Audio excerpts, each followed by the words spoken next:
Tako, evo ga. Zdaj lepo na nameri, se moraš bolj blizu priti, veš, da bo to lepo. Tako da je v kadru, ja. Evo.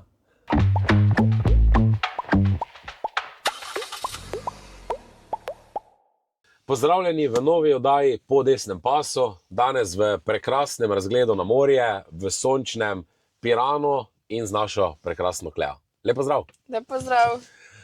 Zdaj, Klea, ti si prišla, ne bomo rekli, iz leve družine, ne, starša, ki je bil v politiki, si presedlala v Slovensko demokratsko mladino in tudi zdaj si najmlajša kandidatka na listi Slovenske demokratske stranke v Piranu.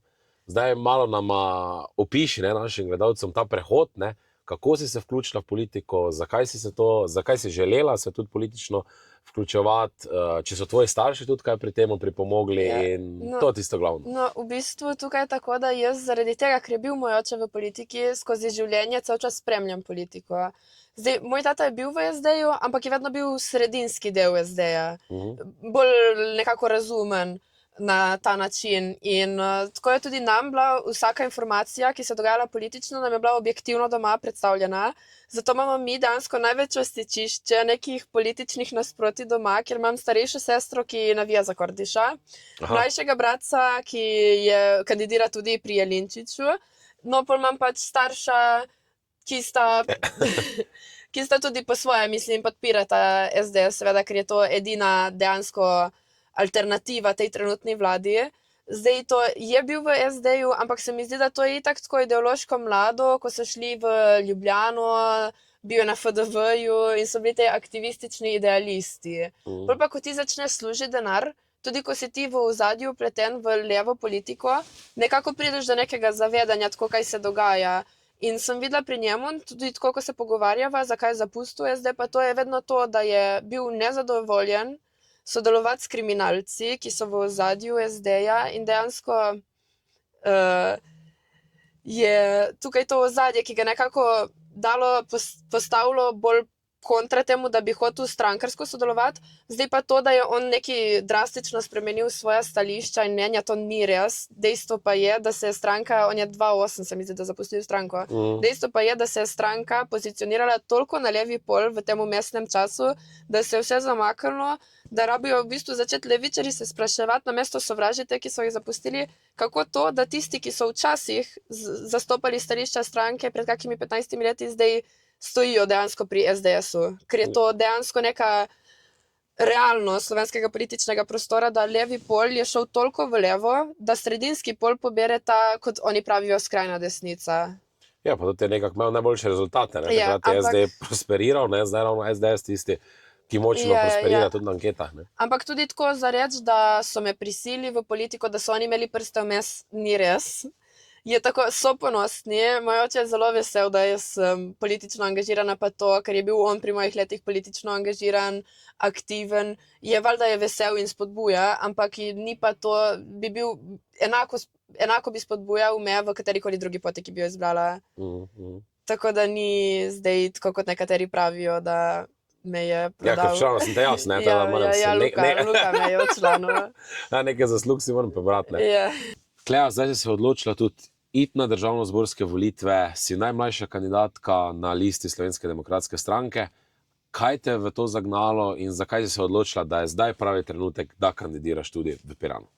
Ja, jaz sem v bistvu najmlajša kandidatka, imam trenutno samo 22 let, ampak se mi zdi, da nikoli ni prezgodaj začeti se ukvarjati z mladinskimi in družbenimi temami. Zdaj, odločila sem se, zaradi tega, ker že zadnja 4 leta opazujem, kako dejansko rušijo prihodnost za mlade v tej državi. Zdaj, tudi tukaj, če se zdaj osredotočim bolj na lokalno problematiko, pa to, pa zakaj sem se začela ukvarjati tudi z politiko, pa to je, da je tu veliko apatičnosti, ni kvalitetnih delovnih mest, v bistvu nas bo Prekmurje prehitelo po v bistvu povprečni neto plači. Ni nobenih večjih investicij, v bistvu delovna mesta so večinoma v turizmu in to je to, kar ostane mladim. Razen če bi šli v neke posebne, v neke samostojne podjetniške vode, kar pa itak vemo, da se tudi ta del gospodarstva blokira zdaj. Torej, ni kvalitetnih delovnih mest, ni stanovanj, še posebej tukaj je toliko pritiskov iz različnih koncev, da so cene nepremičnine toliko napihnjene, da zdaj v bistvu ne moreš ti ustvariti družino tu, zaradi tega, ker tudi najem je tukaj bolj nedostopen kot v Ljubljani, bi celo rekla, zaradi tega, ker vseeno je tukaj turizem, pa to pa. Tako da ni neki veliko možnosti za mlade. Glavna stvar pa je, da se mladim dejansko ustvari pogoje, da imajo lahko svojo družino. Tako da tukaj se v bistvu že 15 let vse nekako zaostalo. Ni bilo nobenega razvoja naprej. Mislim, v Piranu še posebej je ta kulturna dediščina toliko pomembna in je treba pazljivo razvijati občino, ampak se ni nič gradilo. Mislim, tu so tudi drugi problemi v ozadju, zaradi tega, ker je naš prostorski načrt, občinski prostorski načrt še iz prejšnjega stoletja.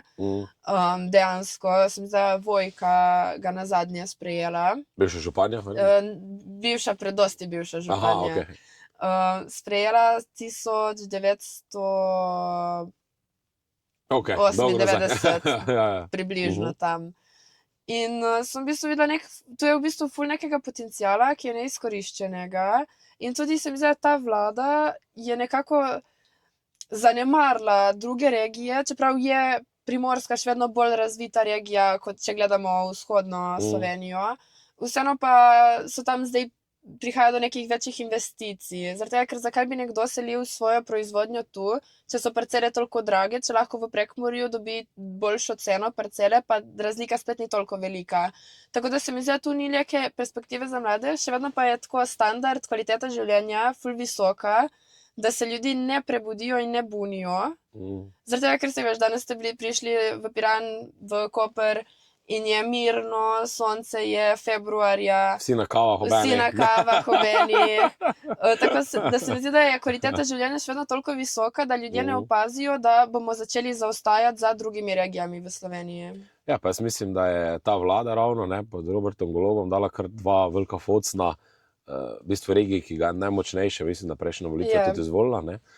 Prva je z zapiranjem SP-jev, se pravi, ko enkrat zapreš SP, da ga po 5 letih ne moreš. Mislim, da zdaj so jih spremenili za 3 leta. Zdaj so spremenili, ne, ampak jaz mislim, da ravno tu je to največji problem, ne, ker imaš letne SP-je, ki so pač po letih, potem zaprejo, ne. Druga stvar pa najem, ne, se pravi, ta omejitev najema Airbnb, ne. Mislim, ta za v bistvu omejevanje kratkoročnega oddajanja in Airbnb-ja je bil v bistvu ukrep, ki je prihajal strani SD-ja, ki pa imajo poslanko v Piranu že ne vem koliko let. Torej, vedno imajo isto poslanko in je to v bistvu edina poslanka, ki prihaja iz Pirana, je pač SD. In je bila nekako res klofuta domačemu, tam lokalnim ljudem, da je lih ona sodelovala pri sprejemanju tega ukrepa, ne? Ker to je v bistvu iz ministrstva Hana prišlo, ja. Tako da jaz sem zdaj, ko sem na terenu, pa to se veliko bunijo sobodajalci. In ni zdaj samo to, da so omejili kratkoročno najemanje, je tudi to, da je tudi veliko birokratskih ovir, ki so zdaj bremenijo sobodajalce. Spet pa je treba pogledati, da ta omejitev kratkoročnega oddajanja ne bo rešila stanovanjskega problema, ne. Zdaj, tu je itak prva stvar, ki jo je potrebno sprejeti. Upam, da ko pride nova vlada, bo ta bolj sposobna, da ne bodo toliko zamujali, ko bo prišla nova vlada. Je treba prostorski načrt sprejeti, da se lahko dejansko namenja zemljišča, pa da se začne graditi dejansko nove bloke, nove stanovanjske hiše in tako naprej. Ampak ja, velika klofuta te vlade je bila v bistvu ta omejitev kratkoročnega oddajanja, zaradi tega, ker to je vseeno potrebno razumeti, da je to nekako core business tam. Veliko ljudi se samo s tem ukvarja in to niso zdaj neki kapitalisti. Zdaj, treba je razumeti, da to so zdaj, je prišlo do neke take, do nekega grde retorike do teh ljudi, kako so to kapitalisti, jim so pohlepneži, ker imajo več nepremičnin, ljudje pa nimajo stanovanj. Ampak to je treba vedeti, da je to generacijsko, to se podeduje, to se vlaga v to in to so pač družinski posel dejansko. Pol pa seveda je tudi ta druga stvar z SP-jem, ker v bistvu je prišlo do omejitve, da normirani SP po zaprtju ne moreš še 5 let odpreti.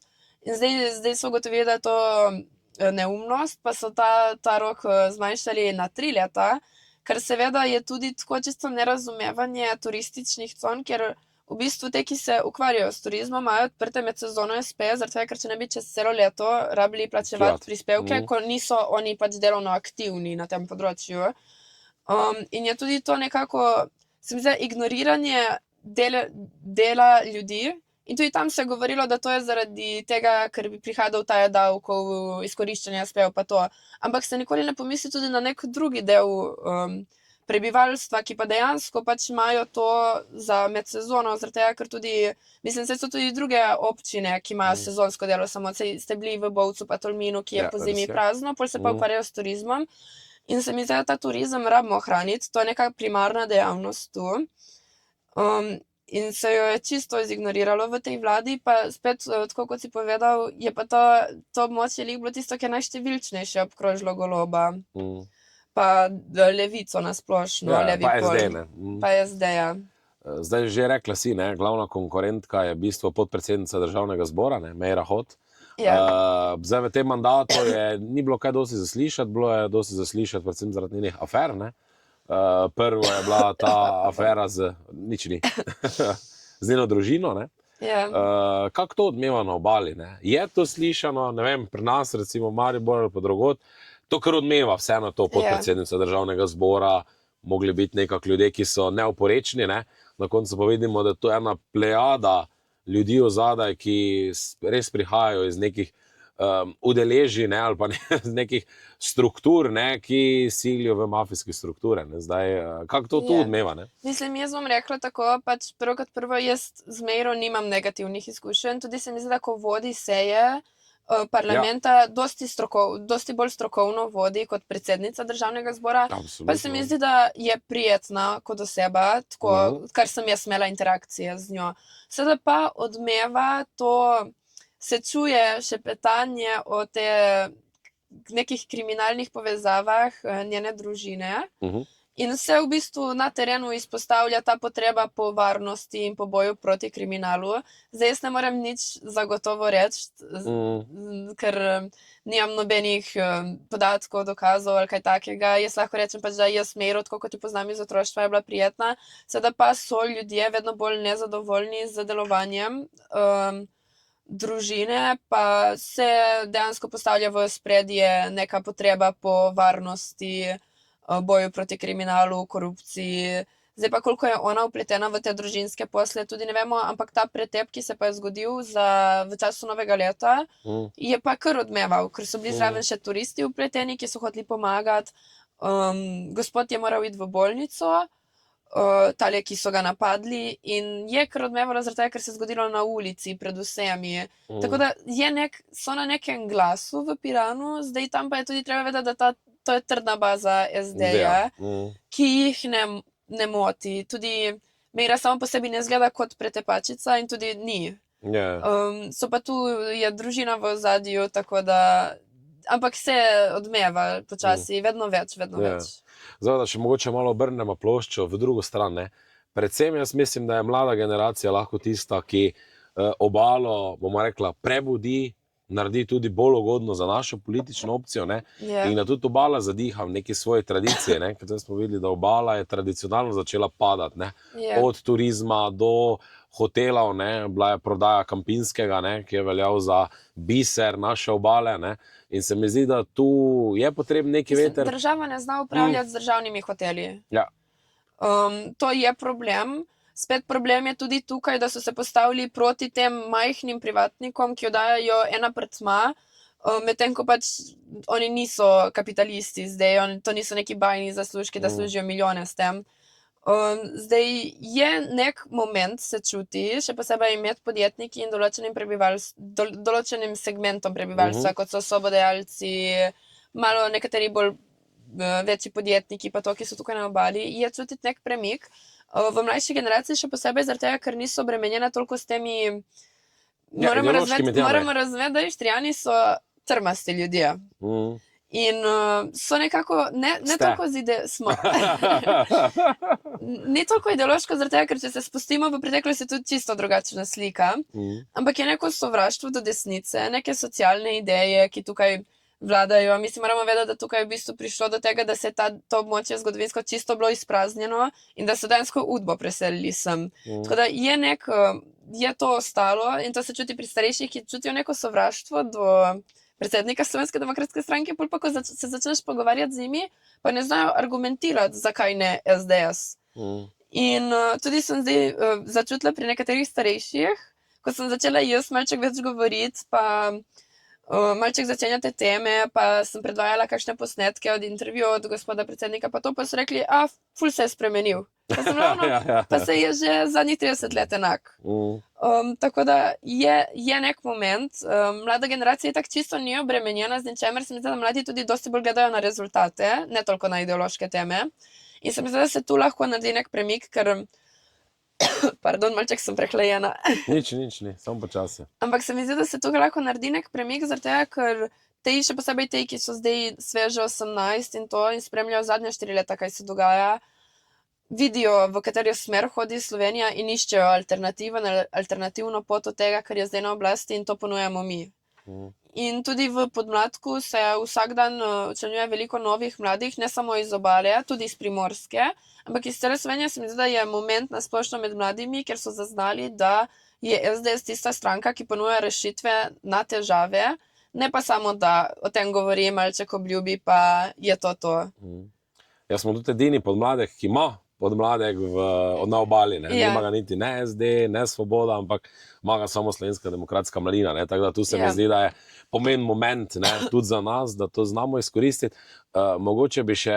Mislim, če lahko tu samo dodam, ker se veliko govori, koliko imamo težavo na Obali, koliko je težava z mladino na Obali, pa bi jaz rekla da imajo vse stranke težavo z mladino na Obali, ker je veliko čutiti apatičnosti med mladimi. Ja, pa da se veseli, ne? Se mi zdi, da je SDM še najbolj aktivna na tem območju, tako da se ne bi strinjala s tem, da ima SDS na Obali težavo z mladimi, ker smo edini, ki imamo podmladek, zdaj se je nekaj novih članov tudi včlanilo, tako da ni dejansko toliko malo ljudi, zdaj koliko so aktivni, je drugo vprašanje, zaradi tega, ker tu je univerza, ampak je ni, vsi gremo v Ljubljano večinoma.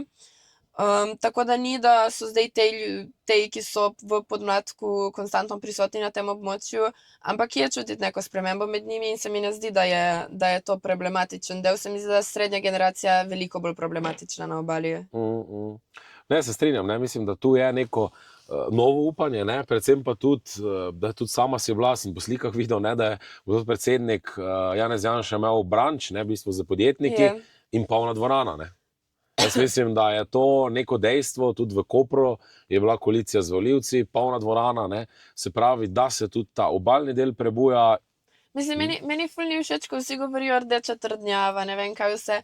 Se mi zdi, da je tudi problem, ker nikoli ni bilo toliko pozornosti posvečeno tu, ker nikoli nismo imeli poslanca iz Obale, da bi lahko dejansko aktiviral ljudi, pa naredil kaj in se izkazal za to okolje.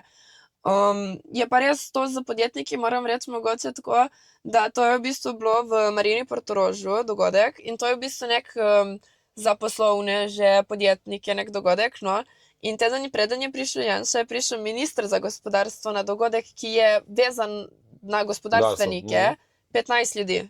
Tako da to nekako pove težo SD-ja na Obali trenutno. Jaz bi se tako rekla, oziroma težo Ministrstva za gospodarstvo in trenutnih vladajočih. Zdaj smo že kar raztegnili najmanj pogovor, pa še za konec vprašanje, ti doma pomagajo, ti stredijo ob strani in predvsem greš na zmago, Torej, meni pomagajo veliko, so ponosni name, mi stojijo ob strani, ful sem vesela, ker ne vem, če bi tako lahko šla skozi vse te spremembe, če ne bi imela podpore doma in gremo na zmago. Točno. Čin.